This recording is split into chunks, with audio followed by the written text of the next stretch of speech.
Hi. Hey, let's take a walk.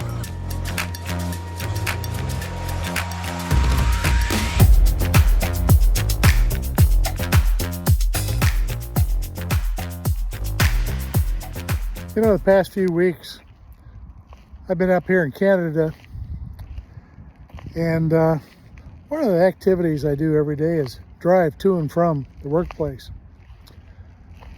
I'm driving in a system I'm pretty familiar with, but they do have a few different road signs I had not seen before, and so I'd be scratching my head and rubbing my chin a little bit, trying to figure out exactly what that road sign meant.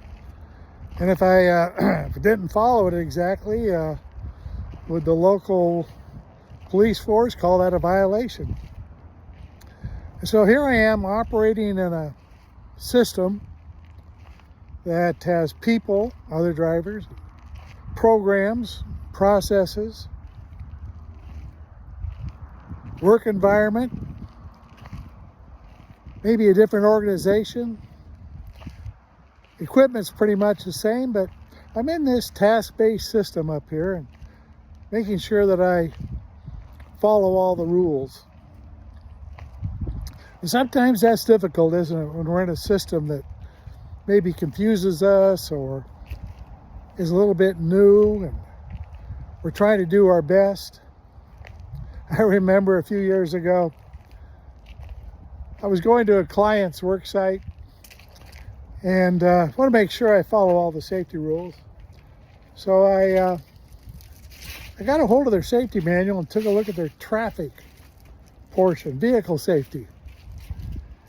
And then there were a number of very good ideas about vehicle safety, and one of which was when you're driving, there'll be nothing on the dashboard.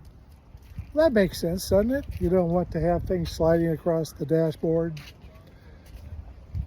distracting the driver. So I pulled up to the facility and there's a security guard. I stop and roll down my window and he said, here, hands me a couple of pieces of paper. I said, what are these? He says, one is directions to where you're going. The other is a parking pass. What do I do with a parking pass? I asked. He said, put it on your dashboard. Oh, what are you going to do? The rule says nothing on the dashboard, but here's a security guard with a gun telling you to put the parking pass on the dashboard. Sometimes it's difficult to operate within faulty systems.